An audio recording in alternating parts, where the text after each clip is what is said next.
Welcome to the Soapbox. I'm your host, William Foster. I'm a junior here at UNCG and a public health major. The UNCG Public Health Soapbox is a forum where we discuss health and all the complexities involved with health. Using the World Health Organization's definition of health, which is health is a state of complete physical, mental, and social well-being, and not merely the absence of disease or infirmity, we begin to notice that some populations are healthier than others. We call this a disparity. Healthy People 2020 defines a health disparity as a particular type of health difference that is closely linked with social, economic, and/or environmental disadvantage.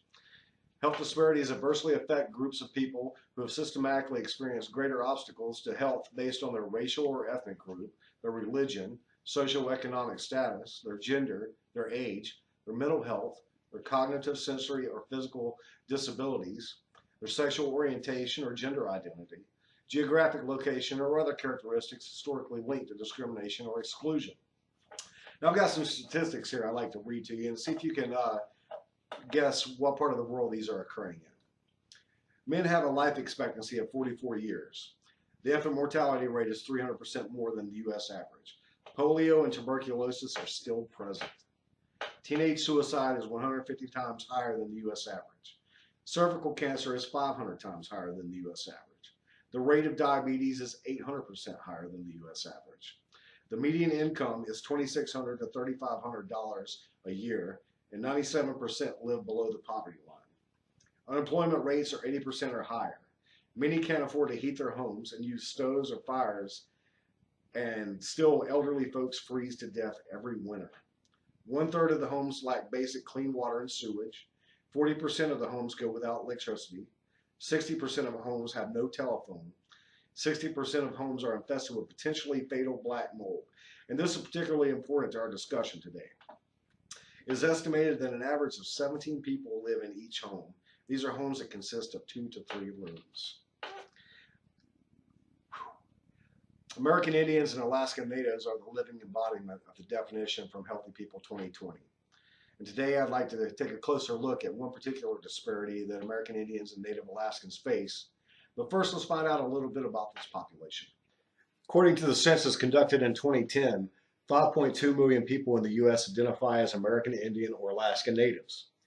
Native American populations are dispersed throughout the United States, but are particularly concentrated in the western states. Indian Health Services, a division of the U.S. Department of Health and Human Services, is responsible for providing health care to Native Americans, but their budgets and capacities to do so are woefully inadequate.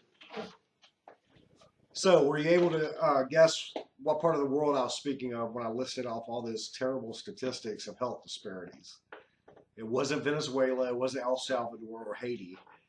It was South Dakota, right here in the United States, the Pine Ridge Indian Reservation in South Dakota. It's mind-blowing that we could let this happen in the United States in the 21st century. But, today I'd like to discuss one of the health disparities that affects American Indians and Alaska Native population, and that's asthma. Asthma is a condition in which a person's airways become inflamed and narrow and swell and produce extra mucus. It makes it difficult to breathe, and according to the CDC, 1 in 12 people suffer from asthma in the U.S., and 10 die each day. The annual costs associated with asthma are estimated to be around $55 billion. And according to the Asthma and Allergy Foundation of America, the burdens associated with asthma fall disproportionately on minority populations. Native American children have prevalence rates of around 13%, and that's much higher than the 5.3% rate seen in white children. American Indian and Alaska Native children are 60% more likely to have asthma than non-Hispanic white children. And that's a statistic brought to you from the United States Department of Health and Human Services Office of Minority Health.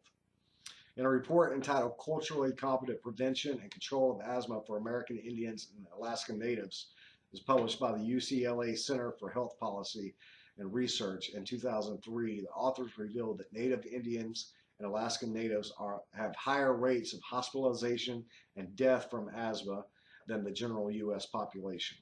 These graphs from a 2014 report entitled Trends in Indian Health, published by the U.S. Department of Health and Human Services, Indian Health Services, shows that respiratory disease is the leading cause of hospitalization for American Indians and Alaska Natives from birth to age 14.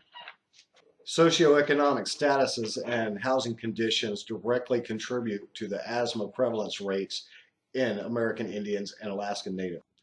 American Indians and Alaskan Natives suffer disproportionately from the chronic lung disease asthma at every age level. The children and the elderly are especially susceptible due to poor housing conditions, poor access to health care, socioeconomic determinants, and the general quality of life experienced in their communities.